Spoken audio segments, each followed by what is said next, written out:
नवरात्रि की शुरुआत कब से हो रही है और कब होगी समाप्त? कलश की स्थापना यानी घट की स्थापना हमें किस दिन करनी है, 29 मार्च को या फिर 30 मार्च को? क्योंकि प्रतिपदा तिथि 2 दिनों की मान्य की जा रही है। वैसे दोस्तों आपको मैं पहले ही बता दूं, इस बार नवरात्रि 9 दिन की नहीं होकर 8 दिनों की है, एक तिथि की हानि है। और साथ ही पारण हमें कब करना होगा? इस बार वर्ष 2025 में जो तिथियां हैं वो आधे आधे दिनों से प्रारंभ है, तो बहुत सारा कंफ्यूजन भी है।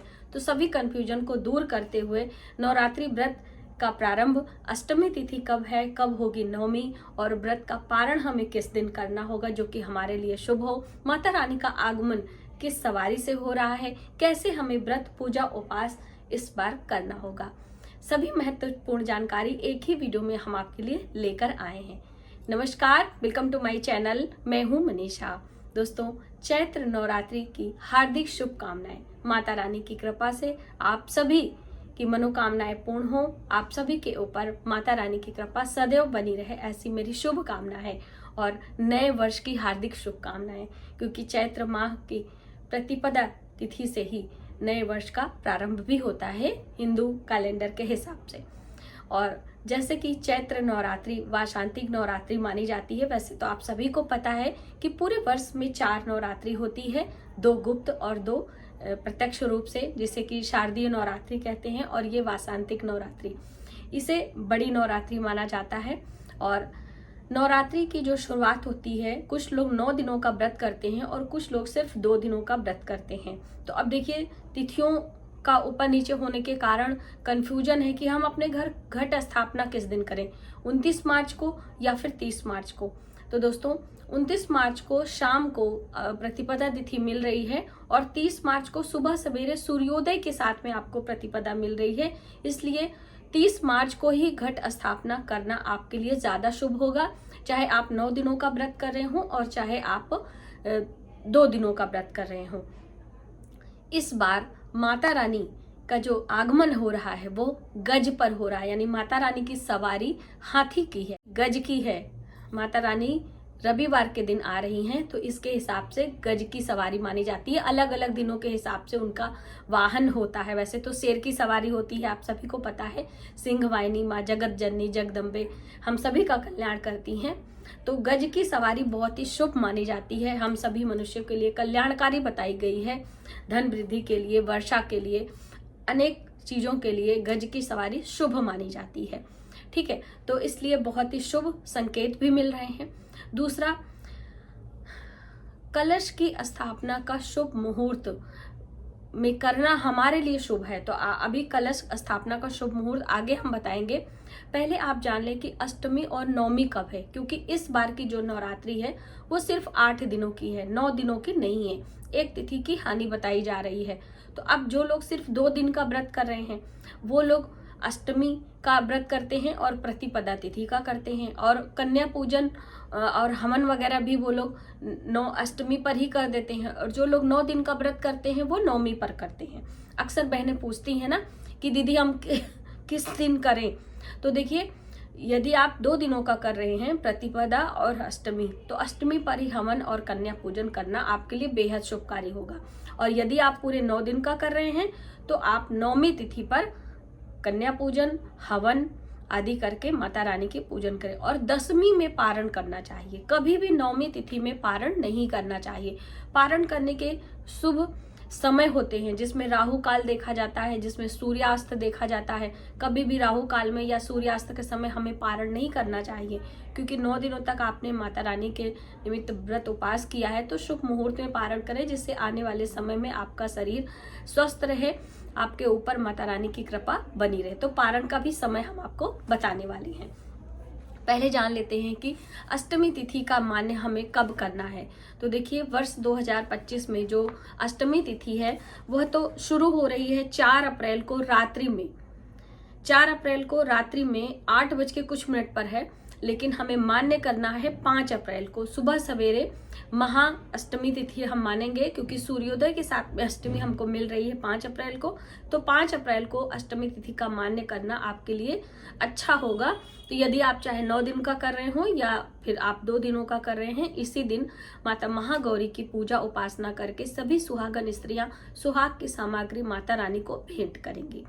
ठीक है। और नौमी तिथि, जैसे कि नौमी तिथि है तो नौमी हम 6 अप्रैल को मनाएंगे, जिस दिन रामलला का जन्म दिवस भी होगा। जो बहनें नवरात्रि का 9 दिन नहीं करती हैं वो लोग भी नौमी तिथि में रामलला की पूजा उपासना करके उनको आरती पूजा करती हैं। तो ये हम 6 अप्रैल को मान्य करेंगे, क्योंकि शाम को ही नौमी लग जा रही है, लेकिन रामलला का जन्म दिवस दिन में हुआ था, दिन में लगभग 12 बजे। तो शुभ मुहूर्त है 12:24 से लेकर 12:57 का समय 1 कुछ मिनट पर है। आगे हम आपको नई वीडियो जब ले आएंगे तो अलग अलग वीडियो में अष्टमी नवमी के बारे में बताएंगे। अभी एक ही वीडियो में थोड़ी थोड़ी जानकारी आपको पहले से पता रहेगी, तो आप अपने माइंड मेकअप करके उसी तरीके से पूजा उपासना की तैयारी कर सकेंगे। ठीक है। तो आपने समझा कि हमें अष्टमी का व्रत कब करना है और नौमी तिथि का व्रत कब करना है। ठीक है। और पारण के बारे में बहुत ज्यादा कंफ्यूजन रहता है, तो पहले ही मैं आपको बता दूं कि पारण हमेशा 10वीं तिथि में करना चाहिए। अब जो लोग सिर्फ पहला यानी प्रतिपदा का व्रत करेंगे 30 मार्च का, वो लोग अष्टमी तिथि का व्रत करते हुए नवमी में पारण कर लेंगे, यानी कि 6 को पारण करेंगे। लेकिन जो लोग पूरे 9 दिन का कर रहे हैं वो 6 तारीख को भी व्रत करके 7 तारीख को पारण करेंगे। ठीक है। ये आप पहले से समझ के चलिए।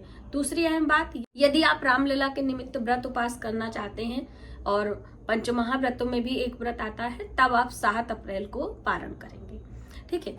पारण से पहले आपको जो पूजा उपासना होती है उसको करने के बाद ही पारण करना होता है। ऐसा नहीं कि आपने हवन कर दिया, पूजन कर दिया, तो अब आपकी माता रानी चली गई हैं, आप पूजा नहीं कर सकते हैं। दूसरे दिन वहीं पर चौकी लगाकर, जहां पर माँ दुर्गा की पूजा उपासना हुई है, वहीं पर रामलला की पूजा रख के, प्रतिमा रखकर आप पूजा कर सकते हैं।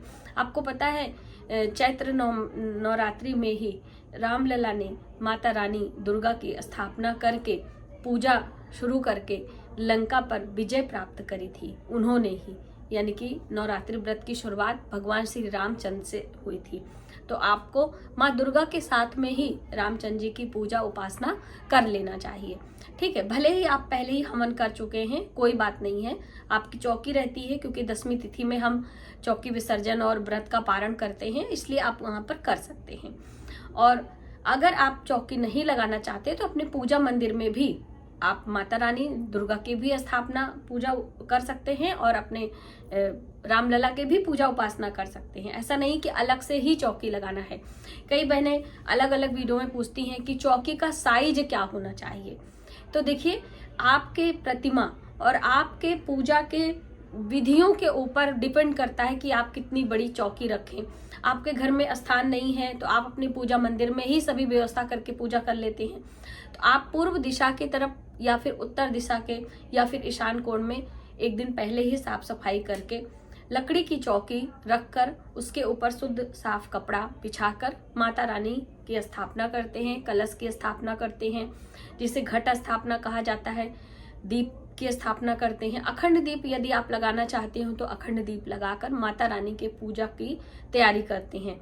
तो अब देखिए, जवारे लगाना, घट स्थापना करना, अखंड दीप लगाना, ये अलग अलग प्रोसेस होते हैं 1 बाय 1। यदि आप इतना सभी फॉलो नहीं कर पा रहे हैं तो आप सिर्फ एक घी का दीपक लगाकर माँ दुर्गा की प्रतिमा रखकर सुबह शाम नित्य प्रतिदिन पूजा उपासना करके माँ दुर्गा के मंत्रों का जप आदि करके अष्टमी नवमी का व्रत करते हुए आप कन्या पूजन करेंगे तो भी आपको व्रत का लाभ मिलने वाला है। ठीक है। जैसे बहुत सारी चीज़ों में आपका बहुत सारा समय जाता है, आपके पास इतना समय नहीं है, मन नहीं लग पाता है, तो आप परेशान हो जाते हैं। तो आप इतना नहीं कर पा रहे हैं तो कुछ करके भी आप माँ दुर्गा की कृपा प्राप्त कर सकते हैं। लेकिन इन नवरात्रों के दिनों में मंत्र जप बहुत आवश्यक है। मंत्रों में इतनी शक्ति होती है कि आपके मन को अच्छा बनाते हैं, आपके सोचने विचारने की शक्ति को तीव्र करते हैं और आपकी मानसिक स्थिति को भी अच्छा करते हैं। इसलिए आप अपने घर में समय समय पर देवी देवताओं के पूजन में मंत्रों का जप, हवन आदि अवश्य किया करें। दोस्तों, हवन करने की वीडियो भी मेरे चैनल पर ऑलरेडी है और आने वाले दिनों में अष्टमी नवमी की पूजा, कलश स्थापना की पूजा आदि हम आपके लिए प्रॉपर तरीके से लेकर आने वाले हैं। अब आइए जानते हैं कि कलश की स्थापना हम कब करेंगे, क्योंकि देखिए घट स्थापना बहुत महत्व होता है और हम शुभ मुहूर्त में ही करते हैं तो हमारे लिए ज़्यादा हितकारी होता है। तो 30 मार्च वर्ष 2025 में 30 मार्च दिन रविवार को प्रतिपदा तिथि सूर्योदय के साथ में मिल रही है। तो सुबह 6:15 से लेकर 10:22 का समय आपके लिए बहुत अच्छा है। आप सुबह सवेरे उठें, सब पहले से तैयारी करके रखें और पूजा कलश की स्थापना कर लीजिए। लेकिन बहुत सारे लोगों को अपने बच्चों के लिए टिफिन, ऑफिस जाने की तैयारी, बहुत सारी चीजें करनी होती है तो नहीं कर पाते हैं। तो दोपहर में एक अभिजीत मुहूर्त आता है तो आप उस समय भी कर सकते हैं। इस बार जो अभिजीत मुहूर्त है वो 12:01 से लेकर 12:50 का समय है। इस समय आप अपने घर घट की स्थापना यानी कलश की स्थापना करके पूजा उपासना शुरू कर सकते हैं। और इसी दिन से माँ दुर्गा के प्रथम स्वरूप, जैसे कि नवरात्रों के 9 दिनों में माँ दुर्गा के 9 अलग अलग स्वरूपों की पूजा करते हैं, तो प्रथम स्वरूप माँ शैलपुत्री की पूजा से हमारे नवरात्रों व्रत की शुरुआत हो जाती है। तो मुझे उम्मीद है कि ये वीडियो आपके लिए काफी हेल्पफुल रहेगी और आप शुभ मुहूर्त में कलश स्थापना, पूजन आदि करते हुए माता रानी की पूजा उपासना प्रारंभ करेंगे। नेक्स्ट वीडियो में हम आपको पूजा की विधि और पूजा की सामग्री लेकर आने वाले हैं, तो आप चैनल को सब्सक्राइब कर लें और वीडियो हेल्पफुल लगे तो प्लीज लाइक जरूर करिएगा। मिलते हैं एक नई जानकारी के साथ नए वीडियो में। तब तक आप अपने परिवार का ख्याल रखें। जय माता दी।